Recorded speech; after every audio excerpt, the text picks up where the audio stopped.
These are the notes for the Bible study on Thursday, the 16th of May for North Shields Evangelical Church, and we're looking at the main message of some of the minor prophets. Today we're going to be going through the book of Jonah, and I'll be reading some of the book as we go through from the ESV translation. So Jonah. The story of Jonah is almost universally called Jonah and the Whale. It's called Jonah and the Whale because it was about someone called Jonah. It's called Jonah and the Whale because the drowning Jonah needed saving. And it's thought that only a whale could dive down deep enough and swallow a drowning human being whole. Now we might be used to the title Jonah and the Whale, but the very title Jonah and the Whale, the very title should cause us to ask questions. It's like calling a story Little Johnny and the Broom Long Enough to Reach the Ceiling, or calling a story Johnny and the Bleach Strong Enough to Remove Stains of Mustard and Toothpaste. These titles demand questions to be asked. Johnny's mum would certainly be asking questions. Why on earth do you, Johnny, need a broom long enough to reach the ceiling? How on earth did mustard mixed with toothpaste get all the way up there?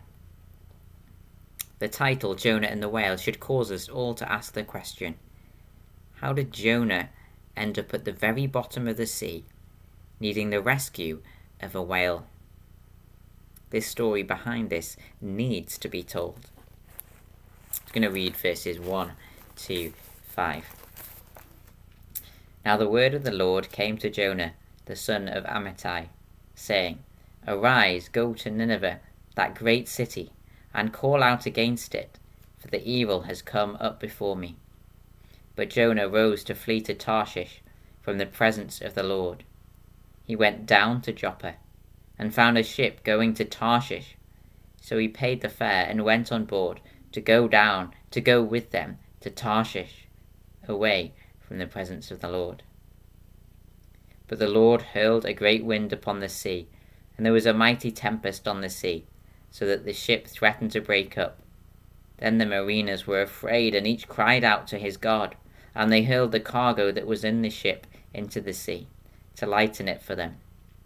But Jonah had gone down into the inner part of the ship, and had laid down, and was fast asleep.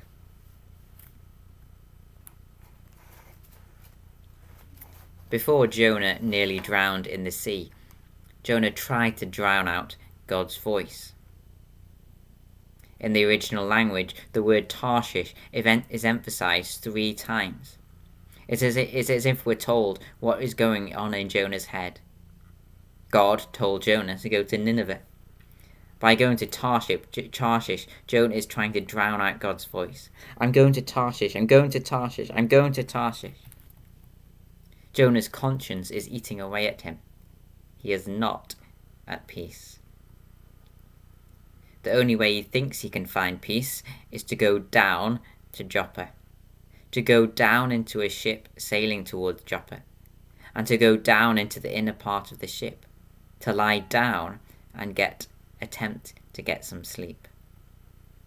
Jonah is struggling to be at peace with his disobedience.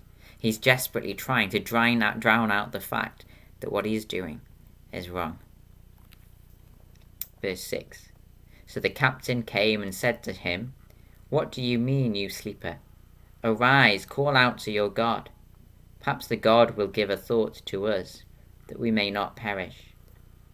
And they said to one another, Come, let us cast lots, that we may know on whose account this evil has come upon us. So they cast lots, and the lot fell on Jonah.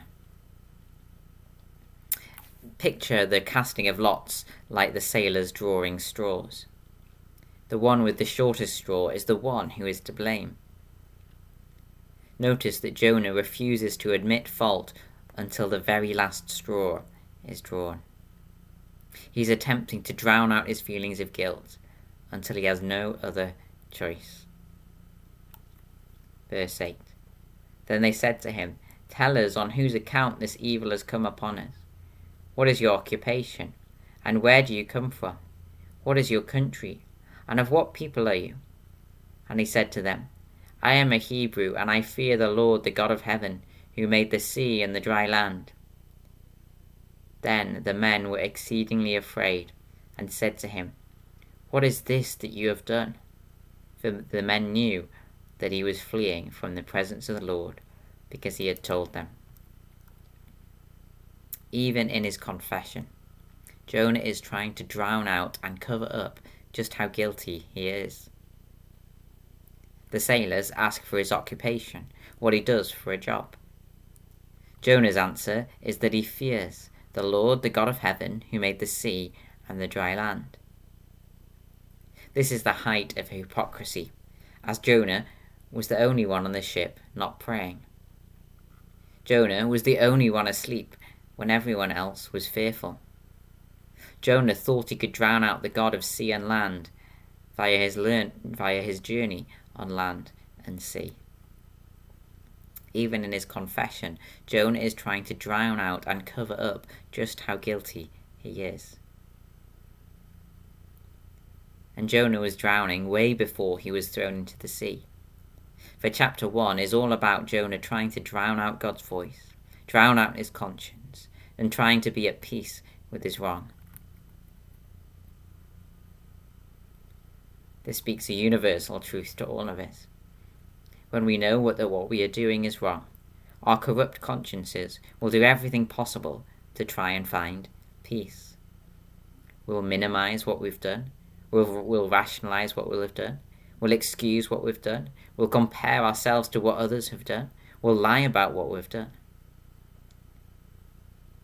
God used the storms in Jonah's life to try and wake Jonah up to the wrongness of his actions. God used the sailors. The captain woke up Jonah and encouraged him to pray. God used the straws. By casting lots, Jonah couldn't avoid facing up to his sin. And one commentator said the following about verse 7, when Jonah was the one who the lots fell to, and proved that Jonah was the one who was guilty of sin. One commentator said, Jonah won the lottery, or lost it. Did Jonah win the lottery or lose it? Well, many would say that winning the lottery is the best thing that could happen to you. Many would describe facing up to your guilt as the worst. But I'd argue that Jonah won the lottery when God forced him to face up to his sin. Notice the repeated use of the word drown in verses 3 and 5. He went down to Joppa and found a ship going to Tarshish. So he paid the fare and went down into it. But the Lord hurled a great wind upon the sea. But Jonah had gone down into the inner part of the ship and had laid down and was fast asleep. In the Hebrew, going down is a euphemism for death. Going down is a euphemism for death. So if verses 3 and 5 were in English, they might read something like this. Jonah headed to the great beyond. He kicked the bucket as he boarded the boat. He went 6 feet under, down into the bottom of the ship. He popped the clogs off his feet, and breathed his last before falling asleep. We are being told that every moment Jonah closed his eyes to his own sin, Jonah was moving one step closer towards death. That's why so many Christians describe God forcing them to face up to their sin. Many Christians describe that moment as the best day in their lives, as if they'd won the lottery. The words of John Newton, "Amazing grace, how sweet the sound that saved a wretch like me.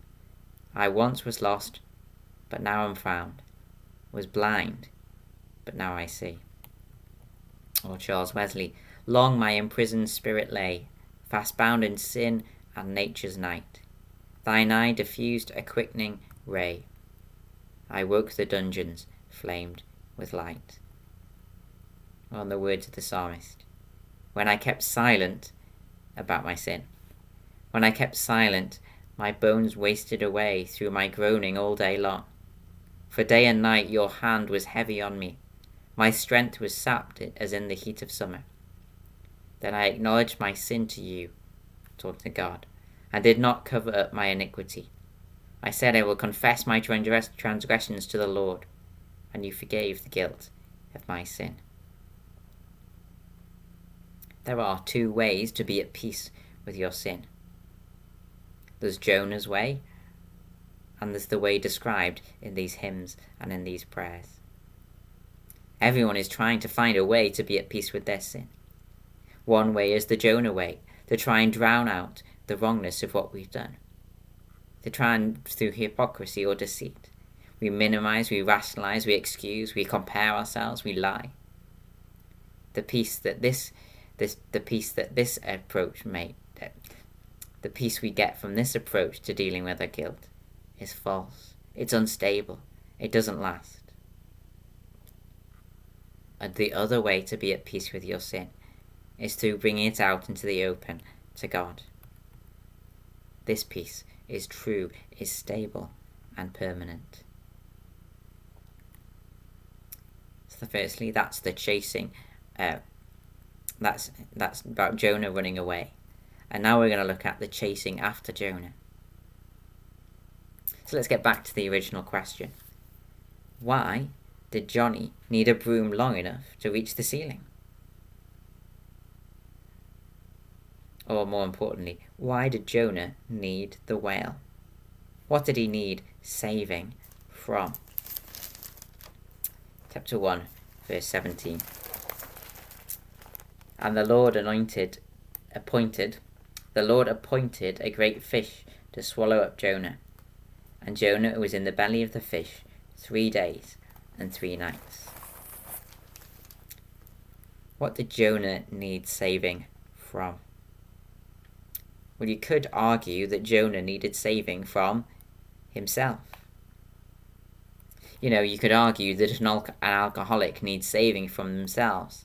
They're the ones destroying themselves, whilst remaining ignorant of the damage they're doing.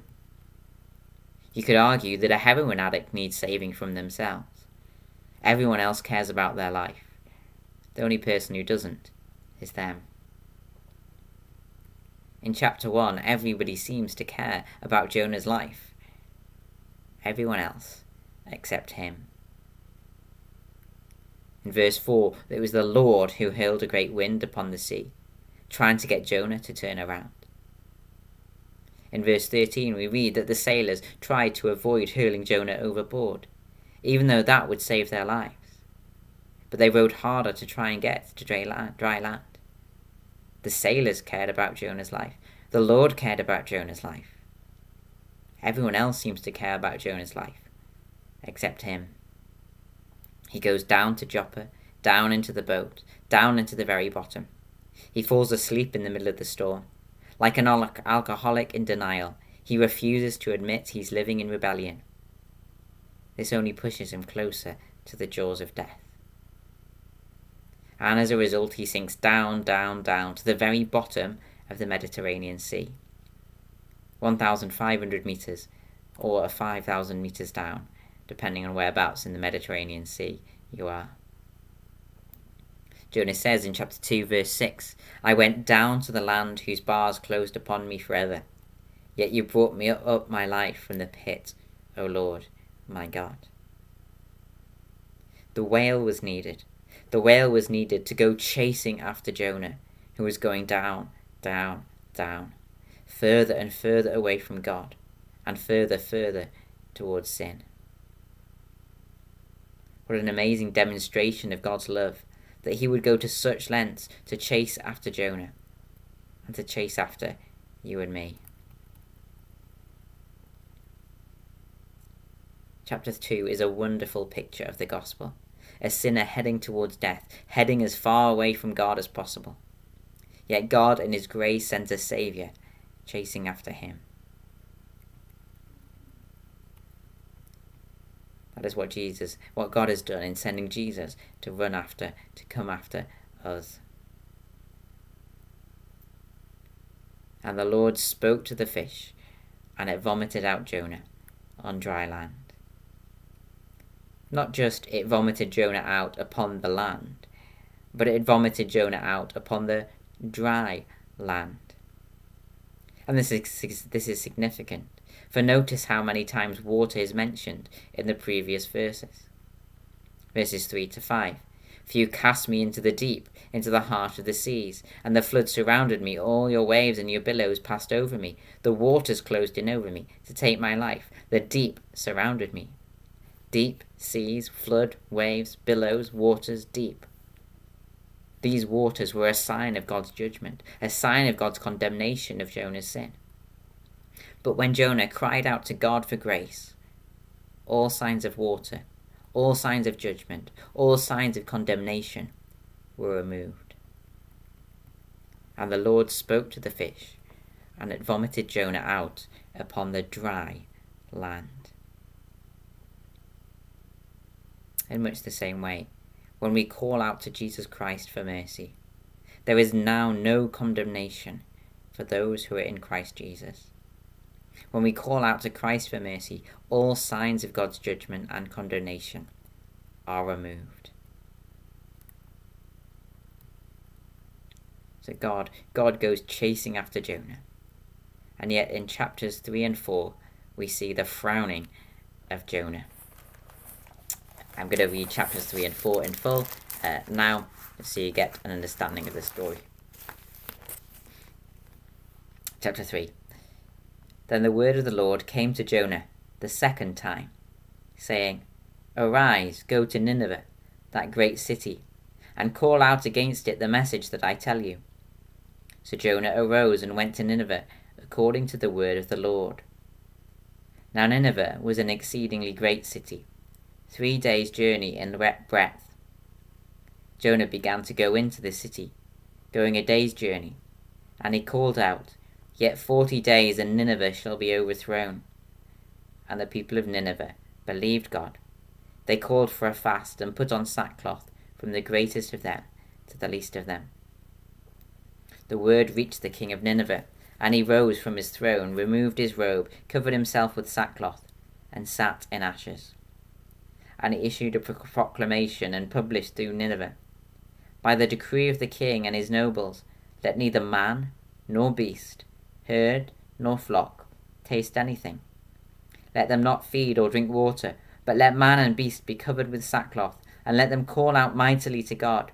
Let everyone turn from his evil way, and from the violence that is in his hands. Who knows? God may turn and relent, and turn from his fierce anger, so that we may not perish. When God saw what they did, how they turned from their evil way, God relented of the disaster that he had said he would do to them, and he did not do it. Chapter 4.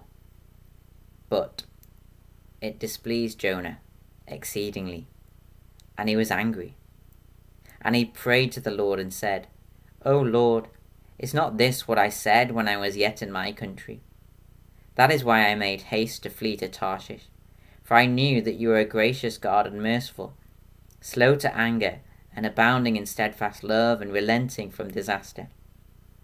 Therefore now, O Lord, please take my life from me, for it is better for me to die than to live.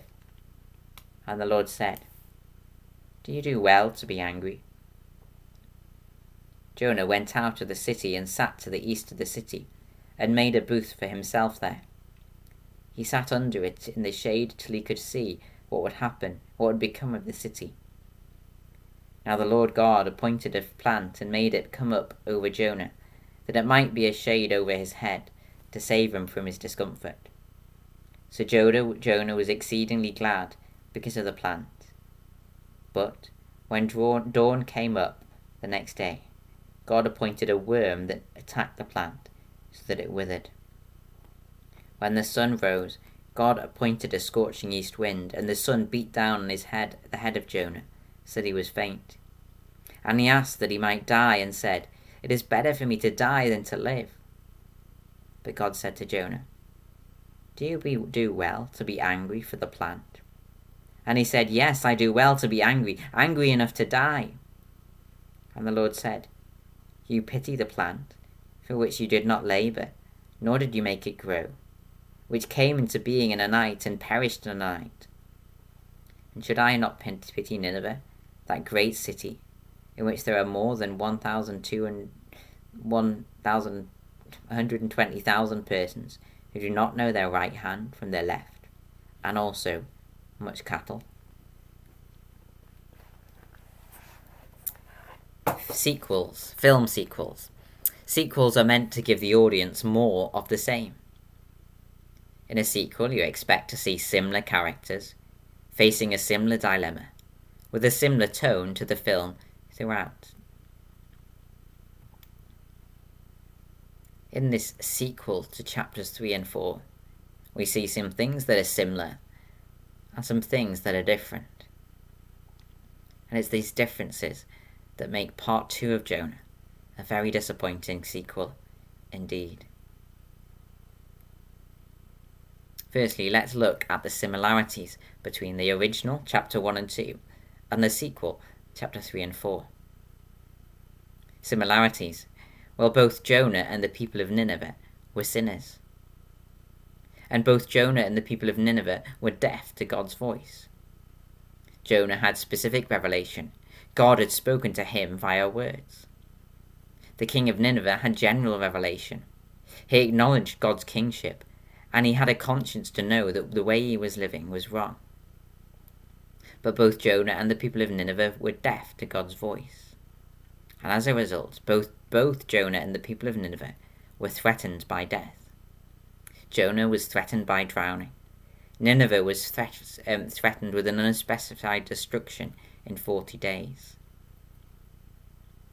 Both Jonah and the people of Nineveh were under the judgment of God and needed an outsider to speak to them.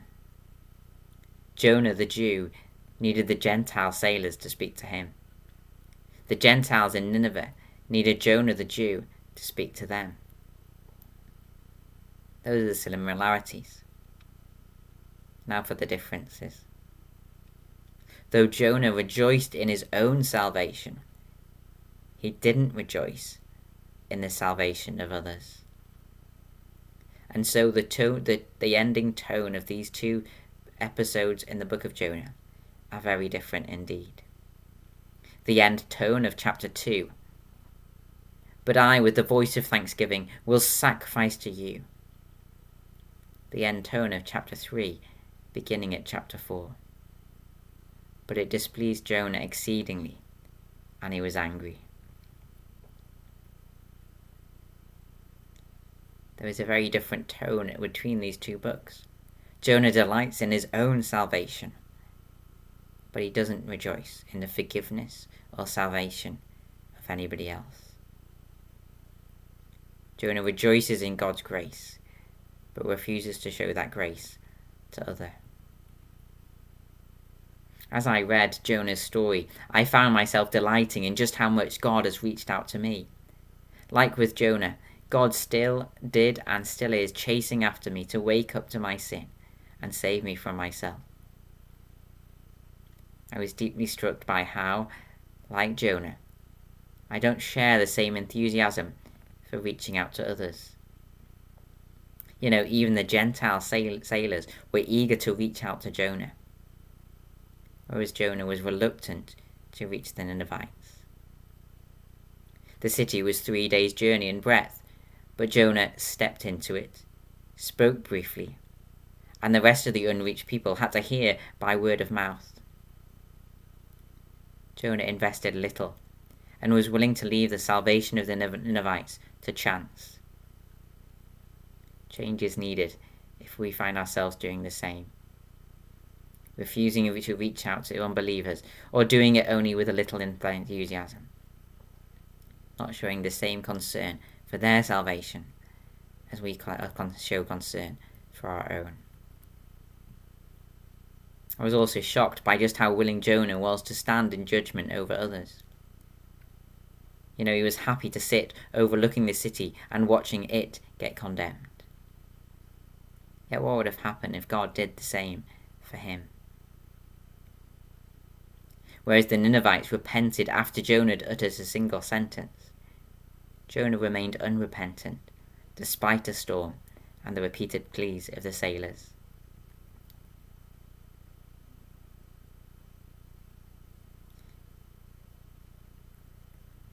And so it reminded me of the words of Jesus, "Do not judge, or you too will be judged.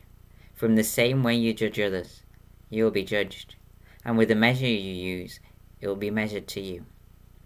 Why do you look at the speck of sawdust in your brother's eye, and pay no attention to the plank in your own eye?" Only those blind to their own sin take delight in condemning others. The next time I find myself delighting in condemning others, I've clearly forgotten something about God and His mercy, and I've clearly forgotten something about myself and my need for mercy. And then there's the last verse in the book of Jonah, a very strange verse. God says to Jonah, "And should I not pity Nineveh, that great city in which there are more than 120,000 persons who do not know their right hand from their left, and also much cattle?" The book ends asking us to reflect on God's care for cattle. God's care for cattle? This seems like a bizarre point to leave us with, especially since the entire book has been about God's care for human beings. But note the mention of cattle in chapter 3. The king of Nineveh issued a proclamation and published through Nineveh, "By the decree of the king and his nobles, let neither man, nor beast, herd, nor flock taste anything. Let them not feed or drink water, but let man and beast be covered with sackcloth. Who knows, God may turn and relent and turn from his fierce anger, so that we, man and beast, may not perish." In chapter 3 we see the king of Nineveh show concern for all men and every beast. In chapter 4 we see God's concern for all men and every beast. What do we see in between these verses? Jonah's concern for himself and a plant. And his care for the plant is largely self-centered. He's upset because it's shriveled up and no longer protects him from the sun's heat. Jonah is concerned only for himself. Jonah's care over that plant, the fact that he cared more for that plant than he did for that city of people, well, at first it's laughable. It's laughable until I drop my MP3 player and get more upset by my smashed screen than I do get upset about the salvation of others, or the fact that they've not heard of the Lord. So often I care more about myself than I care about the salvation of others. So what is the conclusion of the book of Jonah? A couple of choices. Conclusion 1, let's not be like Jonah, in that we only care about ourselves. It's a reasonable conclusion, but I think a better conclusion would be conclusion 2. Conclusion 2 is, let's be like Jonah. Let's be like Jonah. Well, the author of the book of Jonah is Jonah. Only he was around to record the events. In other words, he actually left pondering the question that God left with him. And he realized that he needed to change. I believe Jonah then wrote the book of Jonah. He wrote about his experience as a sort of confession. He's saying, this is where I went wrong. And I changed. God called me to change. I think that's what we need to leave the book of Jonah with. Remembering that we have gone wrong and that we need to change. We delight in God's mercy towards us, but we don't delight in God's mercy towards others. Let's be like Jonah, confessing our sin, confessing that we do that. Let's remember God's mercy and let that mercy change us and shape our attitude towards others.